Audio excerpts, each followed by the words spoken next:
बच्चों आइए पढ़ते हैं थायराइड ग्लैंड के बारे में जिससे आपके बोर्ड एग्जाम्स 1 या 2 मार्क्स के क्वेश्चन आ जाते हैं। बच्चों थायराइड ग्लैंड जो होता है बॉडी का लार्जेस्ट ग्लैंड होता है। ये हमारे नेक रीजन में सिचुएटेड होता है बिलो द लैरिंक्स, और ये 2 लोब स्ट्रक्चर होता है जो कि मिडल में एक बैंड से कनेक्टेड होता है जिसको हम लोग कहते हैं इस्थमस। बच्चों थायराइड ग्लैंड जो होता है थायरोक्सिन हार्मोन सिक्रीट करता है जिसके अंदर आयोडीन प्रेजेंट होता है।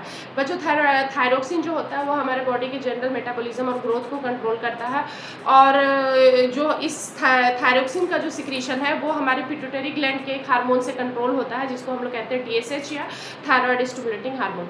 बच्चों अगर हमारी बॉडी में थायरोक्सिन का हाइपर सिक्रीशन होता है तो हमारे बॉडी का मेटाबॉलिज्म रेट बढ़ जाता है, हमारा पल्स रेट बढ़ जाती है, हार्ट बीट बढ़ जाती है, नर्वसनेस फीलिंग होती है और हमारे आइज में के आसपास बल्जिंग हो जाती है।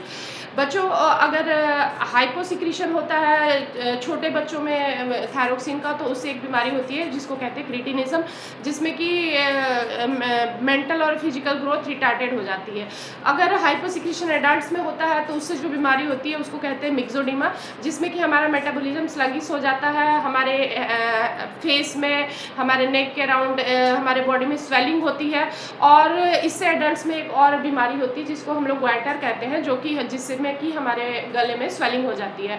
तो जो हमारे गले में स्वेलिंग होती है उस डिजीज़ को ग्वाइटर कहते हैं। एंड थायरोक्सिन के कम सिक्रीशन होने की वजह से आयोडीन हमारी बॉडी में नहीं प्रेजेंट होता है, उस वजह से ये बीमारी हमें होती है।